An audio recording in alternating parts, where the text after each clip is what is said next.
Hello guys. आप सभी लोगों के लिए एक इन्फॉर्मेशन है कि अभी जैसे आरयू का नोटिफिकेशन तो नहीं आया है, कोई ऑफिशियल नोटिफिकेशन नहीं है। हाँ, बट उसका पेपर कटिंग आ चुका है वहाँ पे कि करीबन तकरीबन 1800 पोस्ट के समथिंग उसकी आ रही है स्पेशली आरयू के लिए।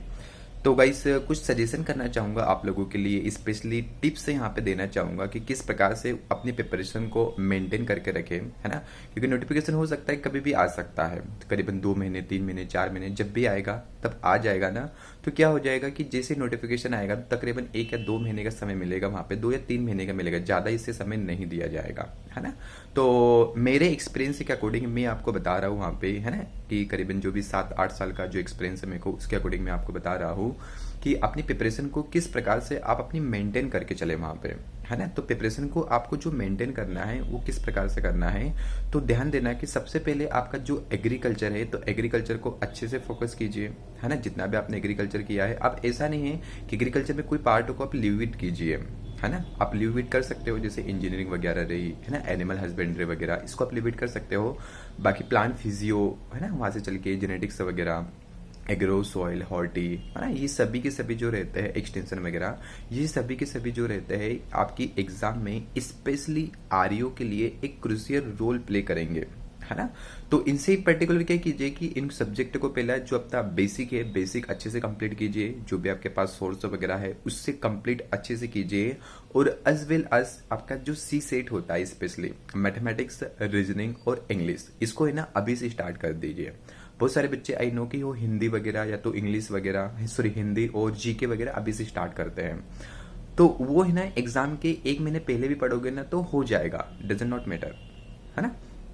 अब यहाँ पे यदि हम बात करेंगे, सबसे इम्पोर्टेंट जो रहेगा, सबसे इम्पोर्टेंट क्या रहेगा आपके लिए जो रहता है, तो सी सेट में स्पेशली मैथ्स, रीजनिंग और जो इंग्लिश रहेगा इसको पर्टिकुलर अच्छे से फोकस कीजिए। और साथ ही साथ जो रहेगा इस बात का भी ध्यान रखना वहाँ पे कि मैथ्स के जो सिलेक्टेड टॉपिक होते हैं 10 से 12 टॉपिक, रीजनिंग के जो 10 से 12 टॉपिक होते हैं, इंग्लिश में रीडिंग करो तो बहुत बेटर रहेगा।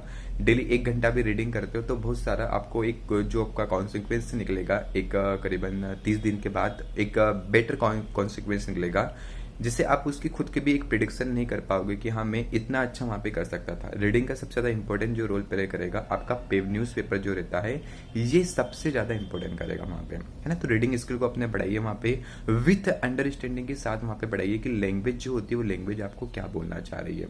यदि इन चीज़ों को आप अच्छे से करते हो तो डेफिनेटली आप वहाँ पे करके ले जाओगे। बट क्या है ना कि हमको हमारे पास एक डेडिकेशन होना चाहिए। डेडिकेशन यदि आपके पास है, आई नो आपके पास डेडिकेशन है, तो वहाँ पे चल के अपनी जो कंसिस्टेंसी वगैरह होती है इसको भी मेंटेन करके चलिए। सर कंसिस्टेंसी क्या होती है? कंसिस्टेंसी की यदि मैं बात करूँ तो आपके डेली के जो एफर्ट्स होते हैं, है ना, डेली मतलब एक दिन का भी ऐसा गेपिंग नहीं होना। अनफॉर्चुनेटली एक दिन, एक या 2 दिन का कोई हो जाता है एनीवन, तो डज नॉट मैटर। लेकिन आपने 10-12 दिन से यदि ज़्यादा गेपिंग कर दी, 5-6 दिन से ज़्यादा गेपिंग कर दी, तो कंसिस्टेंसी के अंतर्गत नहीं चीज़ें आती हैं। तो फर्स्ट ऑफ ऑल आप यदि प्रिपरेशन कर रहे हो किसी भी एग्जाम का या तो आरयू का भी कर रहे हो तो कंसिस्टेंसी अभी से बना के रखिए, क्योंकि एग्जाम जो होगा ज़्यादा समय वहाँ पे नहीं बचा है वहाँ पे, है ना। मतलब ज़्यादा समय यदि बोलना चाहो तो करीबन 2 से 3 महीने आपके पास अभी तो फ्री ऑफ माइंड अच्छे से प्रिपरेशन कर सकोगे।